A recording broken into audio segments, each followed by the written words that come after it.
After the Supreme Court's historic hearing that will determine the fate of President Joe Biden's student loan forgiveness initiative, millions of borrowers are anxiously waiting for updates. Biden's plan, if it goes forward, would ultimately wipe out up to $20,000 in federal student loans for up to 40 million borrowers. But federal courts blocked the initiative last fall following multiple legal challenges by Republicans and GOP-controlled states. The administration appealed two of those challenges to the Supreme Court, which held an oral argument hearing last week. The court expected to issue a decision in June, and here are some of those developments. First, Biden says he is not confident that the Supreme Court will uphold his student loan forgiveness plan. He told reporters this week, quote, "I'm confident we are on the right side of the law. I'm not confident about the outcome of the decision yet," end quote. Second, there is no backup plan if the Supreme Court strikes down student loan forgiveness. No next steps are planned. Of course, the outcome of the Supreme Court decision will likely have dramatic effects on the politics in America. Here are the actual numbers. The four-year annual average college tuition has risen dramatically. For private colleges and universities in 1992, yearly costs were $21,860. In 2022, it rose to $39,400. That's an 80% increase. For public institutions, yearly costs in 1992 were $4,870. By 2022, that had risen to $10,940, a 125% increase. This is a queer issue. Approximately 1.8 million LGBTQ+ Americans have filed for debt relief. There is great resentment toward these dramatically rising education costs in America, and this program is now being reviewed, as we said, before the Supreme Court. Even Republicans have expressed concerns that it will draw attention to the politics of resentment and which party is fighting for debt relief. 2024 battleground states have the largest numbers affected if the Republicans and the GOP-controlled states help defeat student debt relief. For example, the largest of these battleground states is, you guessed it, Florida, with approximately 112,000 LGBTQ+ applicants, then 84,000 in Georgia, 70,000 LGBT in Michigan, 60,000 in North Carolina, 56,000 in Arizona, and 35,000 in the battleground state of Wisconsin. And overall, more than 40 million Americans and as many as 2.8 million LGBTQ+ will be adversely affected by this decision.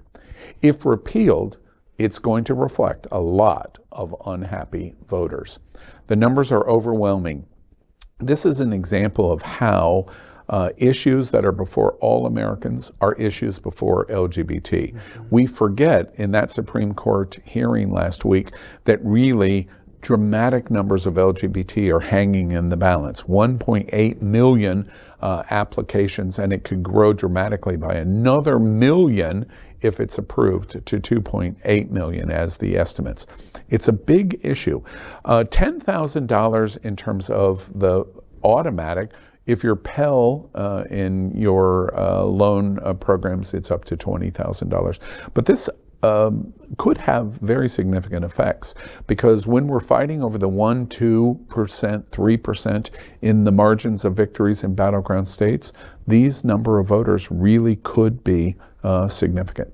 I'm really glad I went to college in the 1880s. I mean the 1980s, because I can't even imagine the prospect of going into that kind of debt when there's not even a guarantee of employment in so many fields. So it's really frightening. Well, you guys know that my wife is a nurse practitioner, and she's a habitual student. She just loves to go to school, and because of that, folks out there that are single, when you marry someone, you get their debt. All right. So we have like $70,000 in school loans. Okay. It's not $5. You understand? So this 20 grand is a drop in the bucket, but it helps, it really does help, right? Absolutely. Yeah. I did apply for this. And they get back to you after about 3 or 4 weeks as they look at your information and they say, yes, you qualify if it goes through. Now, don't get me wrong. I got my bachelor's and my master's were paid for by the military. So the school debt that I have was before I went into those programs. So it's not a lot that I owe, but if I got this, it would wipe it clean and I would be at a zero balance. And thankfully, that's incredible. And that would be awesome to have a zero balance. Yeah, I mean, I have a zero balance for the bachelor's and the master's, which is, but still, it's still have a debt. I'm curious. Why do you think states, GOP-led states, filed the block on this? What is it? What are they trying to achieve? It's unclear to me what they're really trying to achieve. I feel like I could talk about this all day. I won't, I promise. But as a public educator, that is, before I taught at Florida International University, which is the largest Hispanic serving institution, the largest HSI in the country, where most of our students are working class, receive Pell Grants, working 2 or 3 jobs to make it through. And before that, I taught at UMass Amherst, another large public university. So I'm deeply committed to public education. I personally believe, and I know so many of us do, that public education is a human right? That is, that access to an affordable education, if not free education, is necessary for an informed citizenry, right? Like, that is, we could only be good citizens and make informed decisions if we are educated and if that education is accessible. This is a queer issue, not just because of people who are LGBTQ, but because, access to those who, access has always been limited to those who are higher in the tier, That is, people who can afford. We saw that increase that you read, Al, the increase was largely in public universities, even though privates have gone up to 125%. That ain't the same thing as the private, Like 100, that is who can afford? Public education that's not for the public is not public education. There's a few things that are happening here. There is a concern about having informed citizenry, especially with all this kind of culture wars as entering the education. That's not new. That's been happening since at least the 70s, And there's no question that lots of state legislatures, including Florida, are seeking to privatize education. That's very much a part of the process. All of this, I think, is largely leading to this kind of movement. It's incredibly dangerous, and it also just leads to lack of critical thinking, lack of humanities, an attack on even certain parts of STEM, That is, there's a very particular kind of professionalization that is being pushed on our students. Talk about indoctrination. It really looks like something very different. It's just like taking Black history out of the schools, okay? They want to keep people dumb. They don't want people to educate themselves and better themselves and be better citizens. Yeah. You literally just took the words right out of my mouth, because I was literally about to say, I'm like, they want to keep certain groups uneducated. They don't want you to have the access to the knowledge. I read so much op-ed opinion that says that basically radical conservatives, evangelicals, have drawn a line in the sand that they believe our college institutions are the hotbeds of progressive liberal thinking, and if they can slow that down, that's good for them in the long run. Do you think that you teach? You know who else said that? Joe McCarthy, That's actually literally attacked the university system. In the state of Florida, the Florida legislature was known as the Johns Committee, really went in to purge what they thought was communist infiltration, which is not that would be our idea of wokeness today, That is they were really worried about liberals in these spaces. I mean, history is it never it's not history doesn't repeat itself, but it often rhymes. This is and there's no question that we could see so many parallels of what was happening in the anti-leftist attacks. And really, I'm using that word to kind of reflect what they thought, But the attack on universities is not new. It's been decades in the making. It's taking new form. Julio, help us in the understanding of the lines that you drew there. In those historical examples in the 50s and the 60s, how did we get out of them? How did we move beyond this kind of attack? I don't think you're going to like my answer, Al. Probably not. I'm not entirely certain we ever did. I think in some ways, right, people resisted, right? Like Joe McCarthy eventually was censored by the Senate, right? He had gone too far when he attacked the Army in particular, and people were like, you can't attack the Army in this way. He had said there were, even the Republican Party, Eisenhower, right, understood that what he was saying was not true, and it was theater, and that there was a massive resistance to the Republican Party at that point, which was shifting, right? The political parties have shifted, and a lot of this movement went kind of underground, and it shifted form. In some ways, I want to say that even though people resisted and were able to secure really important labor practices in the universities and K through 12 education, no question that happened. People resisted and they secured a lot of forms of protections. But other forms got kind of reinvented and embedded into our system with the corporatization of universities, with for-profit universities. Higher education just looks really different today. It didn't happen overnight. It took decades and decades.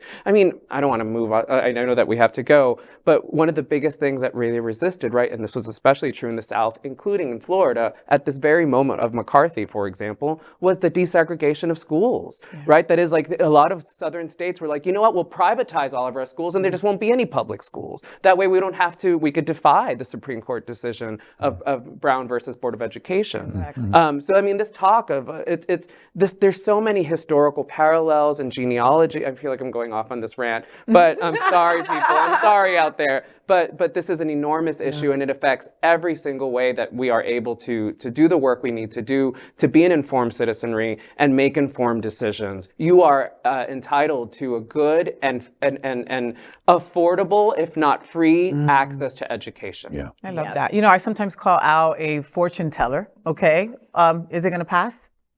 It's going to pass. Yeah, I think that the Supreme Court is going to come in, and it's going to be, it's going to come in right close, because I think several of the justices that are political in nature are going to respond to the fears of what this is going to do in terms of voter base, and so I think that there is a 52-48 chance. That it's going to so there's a chance. So you're saying there's at the end of the day, this only comes down to money, and clearly the government will spend money. The U.S. government will spend billions upon billions upon billions when they decide to, and their own hides, these battleground states that we just talked about. One of the reasons why we clarify that this is an LGBT issue is a lot of people are not looking at the politics behind this. Our community is not looking at the politics of behind this. But I assure you, there are people in Washington that are looking at the politics. And if politics are at play, there's a chance of passage. That's why I thought, to be honest with you, and your question's a great one. I think the president's comment of I'm confident of the standing in the law. I'm not confident that we will win yet. He was blowing a dog whistle that I think we are going to win, but I can't go out on the limb to say the court's going to do it. So we'll wait and see. It's going to be interesting. LGBTQ plus news is vital for our community and for the broader world as a whole. We have enough enemies at Fox News. Tucker, Sean, and Laura are loud. We need passionate allies. Happening Out television network, Queer News Tonight, and It's Happening Out are literally out of the closet and into the headlines. Our community needs your support. Like this broadcast and subscribe now to ensure the growth of the entire LGBTQ plus community.